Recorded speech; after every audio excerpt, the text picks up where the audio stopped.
Hi friends, welcome to my channel. ഞാനിവിടെ നമുക്ക് കാണിക്കാൻ പോകുന്നത് കഴുത്തിൻ്റെ കട്ടിങ്ങാണ്. നമുക്കെങ്ങനെ കഴുത്ത് കട്ട് ചെയ്തിട്ട് ക്യാൻവാസിൽ എങ്ങനെ ഒട്ടിക്കുക എന്നുള്ളതാണ് കാണിച്ചു തരുന്നതാണ്. അപ്പോൾ ഞാനിവിടെ കഴുത്ത് നെക്കിൻ്റെ വീതി എടുത്തിട്ടുള്ളത് 7 ഇഞ്ചും, നമുക്ക് ബാക്ക് നെക്കിൻ്റെ ഇറക്ക് 3 ഇഞ്ചും ഫ്രണ്ട് നെക്കിൻ്റെ ഇറക്ക് 5 ഇഞ്ചുമാണ് കിട്ടിയിട്ടുള്ളത്. അപ്പോൾ നമുക്ക് ബാക്ക് നെക്കാണ് ഞാൻ ആദ്യമായിട്ട് കട്ട് ചെയ്യുന്നത്. ബാക്ക് നെക്കിന് വേണ്ടിയിട്ട് ക്യാൻവാസ് മടക്കിയിട്ട് ഇതുപോലെ വെച്ച് കൊടുക്കുക. എന്നിട്ട് നമുക്ക് ബാക്ക് നെക്കിൻ്റെ താഴ്ഭാഗത്തേക്ക് കുറച്ച് വീതിക്ക് നമുക്ക് ഇട്ട് കൊടുക്കണം. അത് നമുക്ക് സ്റ്റിച്ച് ചെയ്യുമ്പോൾ നമുക്കത് മനസ്സിലാവും. അപ്പം ഞാനിവിടെ ഒരു സ്കെയിൽ പോലെ വെച്ചിട്ട് വരച്ചിട്ട് കറക്റ്റ് ഒരു വര കൊടുത്തിട്ടുണ്ട്. ഇനി നമുക്ക് ബാക്ക് നെക്കിൻ്റെ ഇറക്കം വരുന്നത് 3.5 ഇഞ്ച്. 3 ഇഞ്ച് കഴുത്താണ്, അപ്പോൾ 1/2 ഇഞ്ച് കൂടുതലാക്കിയിട്ട് വേണം ക്യാൻവാസ് കട്ട് ചെയ്തെടുക്കാൻ. നമുക്ക് 3.5 ഇഞ്ച് ഇറക്കിലും അതുപോലെ തന്നെ 7 ഇഞ്ചാണ് വീതി വരുന്നത്. അപ്പോൾ ആ 7 ഇഞ്ചിൻ്റെ സെൻറ്റർ, അതായത് 7 ഇഞ്ചിൻ്റെ പകുതി നമുക്ക് ഇതിൽ അടയാളപ്പെടുത്തിയിട്ട് ഇങ്ങനെ ഒരു ബോക്സ് ആക്കിയിട്ട് വരച്ച് കൊടുക്കണം. അതുപോലെ ഇപ്പുറം ഭാഗത്തും വീഡിയോയിൽ കാണുന്നത് പോലെ നമുക്ക് ഇറക്ക് 3.5 ഇഞ്ച് വരുന്നത് അതൊന്ന് കറക്റ്റാക്കി വരച്ചിട്ട് ഒന്ന് കൂട്ടി വരച്ച് കൊടുക്കുക. എന്നിട്ടൊരു ബോക്സ് പോലെ ആക്കിയിട്ട് നമുക്കതൊരു കർവ് രൂപത്തിൽ, സർക്കിൾ രൂപത്തിലൊന്ന് വരച്ചിട്ട് എടുക്കണം. നമുക്ക് ബാക്ക് നെക്കാണ് ഞാനിവിടെ കാണിക്കുന്നത്. അപ്പോൾ നമുക്കിതൊന്ന് കട്ട് ചെയ്തെടുക്കാം.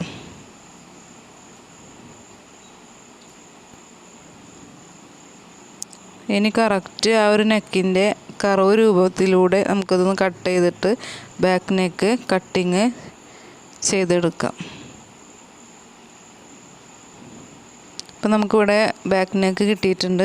ഇതുപോലെ തന്നെ ഫ്രണ്ട് നെക്കും ഞാനിവിടെ അടയാളപ്പെടുത്തിയിട്ടുണ്ട്.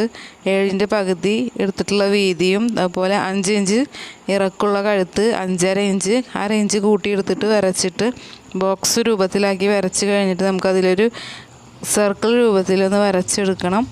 വരച്ചതിന് ശേഷം നമുക്കതൊന്ന് കട്ട് ചെയ്തെടുക്കുക. ഇതാണ് നമ്മുടെ ഫ്രണ്ട് കഴുത്തായിട്ട് നമ്മൾ സ്റ്റിച്ച് ചെയ്യാൻ ഉദ്ദേശിക്കുന്നത്.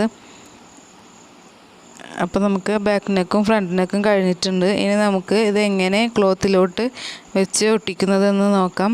ആ ക്യാൻവാസിൻ്റെ മിനുസമുള്ള ഒരു ഭാഗമുണ്ട്, ആ ഭാഗം വെച്ചിട്ടാണ് നമുക്ക് അയൺ ചെയ്തെടുക്കേണ്ടത്.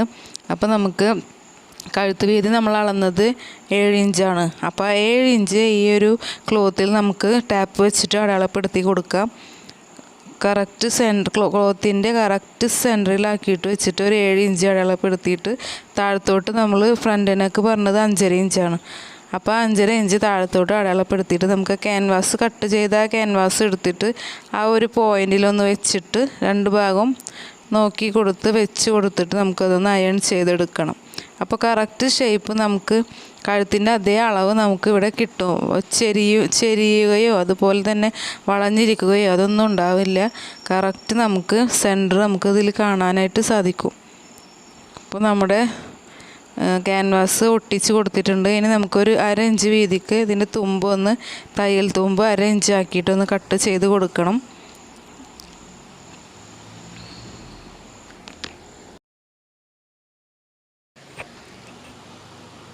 അതിനുശേഷം നമുക്ക് ഇതിൻ്റെ ഈ ഒരു നെക്കിൻ്റെ സെൻറ്റർ ഭാഗം ഒന്ന് മടക്കി കൊടുത്തിട്ട് കറക്റ്റ് അപ്പുറത്തും ഇപ്പുറത്തും ക്യാൻവാസ് ഒരുപോലെ വരുന്നുണ്ടോ നോക്കി വെച്ചിട്ട് അതൊന്ന് സെൻറ്റർ മടക്കി കൊടുക്കുക. അപ്പോൾ നമുക്ക് കറക്റ്റ് സെൻറ്ററായിട്ട് നമുക്ക് ചുരിദാറിൽ വെച്ചിട്ട് അറ്റാച്ച് ചെയ്യാനായിട്ട് സാധിക്കും.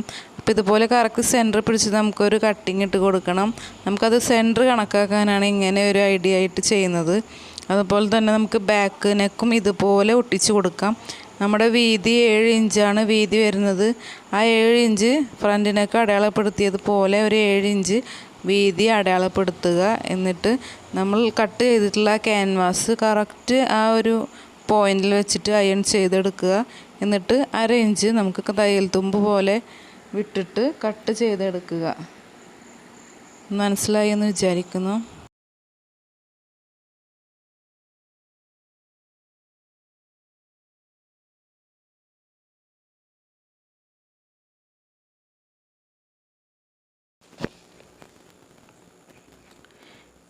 ഇനി നമുക്ക് ഫ്രണ്ട് നെക്ക് ചെയ്തതുപോലെ കറക്റ്റ് ക്യാൻവാസ് വെച്ച് പിടിച്ചുകൊണ്ട് സെൻറ്റർ കണക്കാക്കിയിട്ട് നമുക്കൊരു ഒരു അയൺ ചെയ്ത് കൊടുത്തിട്ട് നമുക്കത് കട്ട് ചെയ്തെടുക്കണം. ഇത് തയ്ക്കുന്ന സമയത്താണ് ഈ ഒരു കട്ടിങ് നമുക്ക് എന്തിനാണെന്നുള്ളത് ഒരു മനസ്സിലാവുക. അപ്പോൾ നമ്മൾ ഒട്ടിക്കലൊക്കെ കഴിഞ്ഞിട്ടുണ്ട്. ഇനി നമുക്കിതിൻ്റെ സ്റ്റിച്ചിങ് വീഡിയോ നെക്സ്റ്റ് വീഡിയോ ആയിട്ട് ചുരിദാറിൻ്റെ സ്റ്റിച്ചിങ് വീഡിയോ ഇടുന്നുണ്ട്. നമുക്കതിലൂടെ സ്റ്റിച്ചിങ് കാണാവുന്നതാണ്.